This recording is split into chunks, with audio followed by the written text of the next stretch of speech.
గౌడ సంఘం ఐక్యంగా ఉంటేనే ఏదైనా సాధిస్తుందని ప్రకాష్ గౌడ్ అన్నారు. రంగారెడ్డి జిల్లా శంషాబాద్ మండలంలో పలు అభివృద్ధి కార్యక్రమాల్లో ఎమ్మెల్యే ప్రకాష్ గౌడ్ పాల్గొన్నారు. సుమారు ప్రభుత్వ పాఠశాలకు గౌడ సంఘ కమిటీ హాల్కు 78 లక్షల నిధులతో నూతన భవనాన్ని ఎమ్మెల్యే ప్రారంభించారు.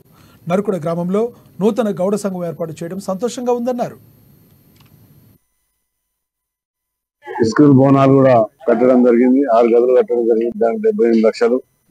రోడ్డు కూడా ఇక్కడ గ్రామ పెద్దలందరూ కూడా గౌడ సోదరులందరూ కూడా సర్వే పాపన్న విగ్రహం పెట్టడం కూడా చాలా సంతోషం. గౌడ ఆఫీస్ కూడా కట్టి దానికి 30 లక్షలు ఇవ్వడం జరిగింది. ముఖ్యంగా ఏంటంటే ప్రజలు అందరూ ఏదైతే కోరిందో అవన్నీ కూడా అంచెలంచెలుగా చేసుకుంటూ వచ్చాం. మీరు అందరూ చూసినారు.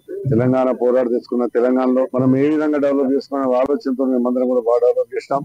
ఈ ప్రభుత్వం కూడా ఆ విధంగా చేయాలని మేము కోరుతాం. ఎందుకంటే కృష్ణం గతంలో ఇవన్నీ కూడా టీఆర్ఎస్ గవర్నమెంట్ ఉన్నప్పుడు చేసిన నిధులు మీకు అందరూ కూడా తెలుసు.